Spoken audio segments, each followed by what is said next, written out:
So we're talking about overcoming false beliefs, and today we're going to talk about the fear of not being good enough.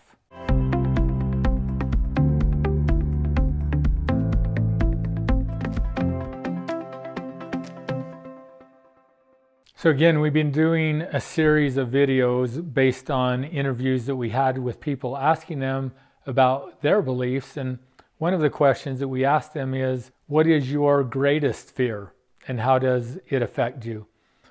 Now, the reason that we wanted to do this is because I believe that if you understand principles and if you understand what we teach at Principle-Based Living, it will help us to overcome and to get through our fears.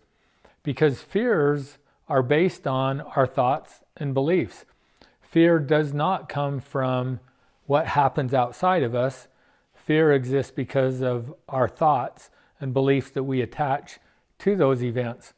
And so one of the greatest fears that at least one person shared was the fear of not being good enough.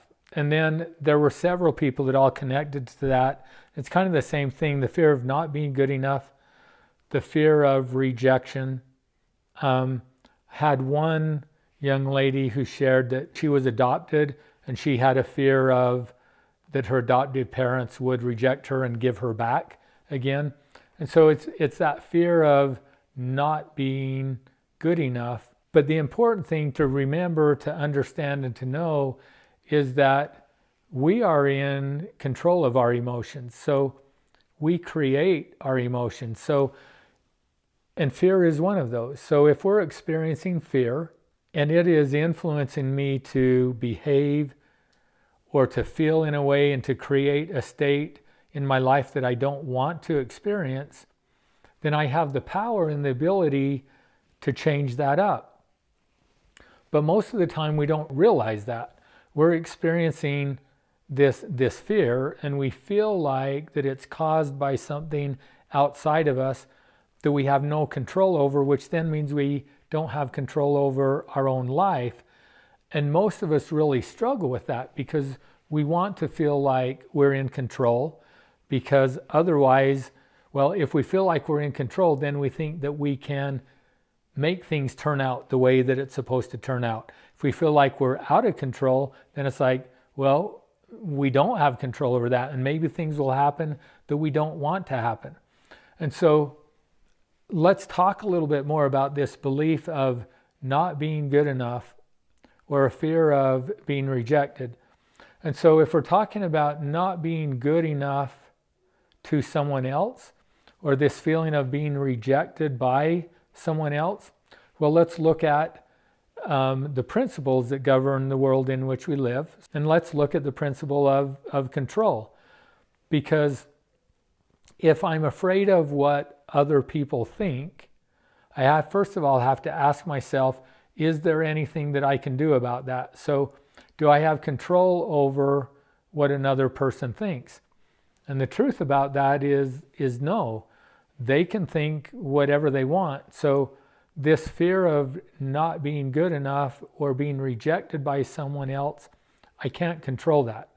That's more about the other person, and it's about who they are, and it really has nothing to do with me.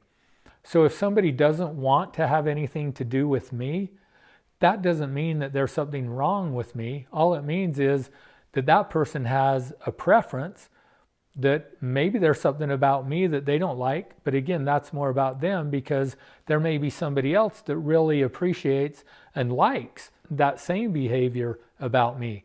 So it's the same idea of, what's the best color that exists? Well, I don't think there is a best color, but each of us have our own preferences. So somebody might like red, somebody likes green, somebody likes blue, but they're just colors. One isn't necessarily better than the other, and just because I prefer blue over red doesn't mean that the red is bad. But somewhere we create this belief. We've been conditioned, throughout our life, and then we have these beliefs in the subconscious part of our brain that says, in order for me to be okay, then either everybody else has to think that I'm okay, or maybe it's just certain people. Maybe it's the people that I think need to feel like I'm okay, and if they don't, then there's something wrong with me. But again, those are beliefs. If I can understand the truth that I really can't cause somebody to reject me, because I could behave in a horrible manner to somebody and they could still choose to love me and to accept me and to want me in their life. So, looking at the opposite side of that, that there's nothing that I can do to push somebody away or to cause them to reject me. But on the same hand, there's nothing that I can do to make them want me. It's really up to them. I can influence it, but I can't make it happen. So on influencing, I need to bring it back to how do I see myself and how do I view myself? Because really what this fear of rejection or fear of not being good enough is about, it's about my own fears and insecurities about myself. It's really not about that person.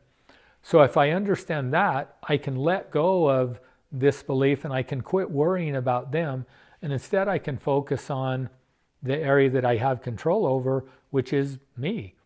And I want to look at, first of all, how do I see myself and where do I believe that my value comes from?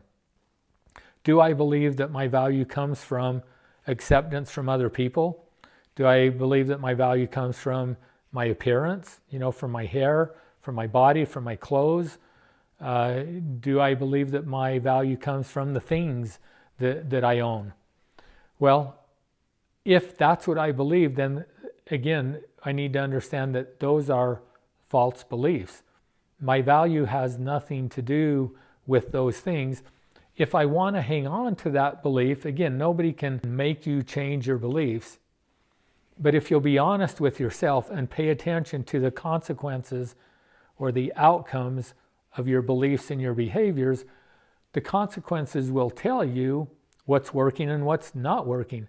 And if things are not working, then what that tells you is, if you go back to your thoughts and beliefs, there must be something there that is not based on truth. And then you need to ask yourself, am I willing to let those thoughts and beliefs go? If not, then one of the other principles, foundational principles, is the principle of accountability, which says that I'm the one that is responsible for where I'm at in my life. So if I'm still in that place of being unhappy and I'm fearful and I think that my value is based on things outside of me, I just need to recognize that I'm the one that's choosing to believe that.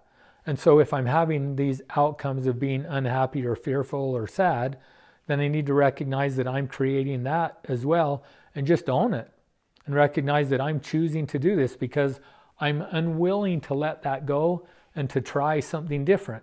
But if you get to the place where finally you've had enough, and you're tired of where you're at, then realize that the only way to really make change in my life is to change myself. And it starts with looking at my beliefs about who I am, where my value comes from, and then looking at my other beliefs in life about, where does happiness come from? What is success? Being honest with myself and really looking at what are the things that I value, what are the things that are important, and asking myself if I'm being honest with myself, am I being true to who I am? If I'm not, well, then that's probably the reason that I'm afraid of not being good enough. It's because I'm not being good enough for myself. And if I'm doing that in a way that I know that I'm doing that, so then really what I'm doing is I'm living a life of deception. And if that's what I'm living, then there's really no way to be truly happy in that place. So again, I can experience that until I'm tired of experiencing it, and I get to the place that the pain is so great that I'm willing to put forth the effort to make the change. And once you begin to make the change, once you focus on what you have control over, now you've taken the power back over your life. Now you have the ability to achieve happiness and to achieve anything else that you want to have in your life. Thanks for watching. Be sure and subscribe to our channel. If you like what you're learning here and you want to know more about who we are, visit our website at principlebasedliving.com. And if you're watching this on LinkedIn, be sure and follow me here.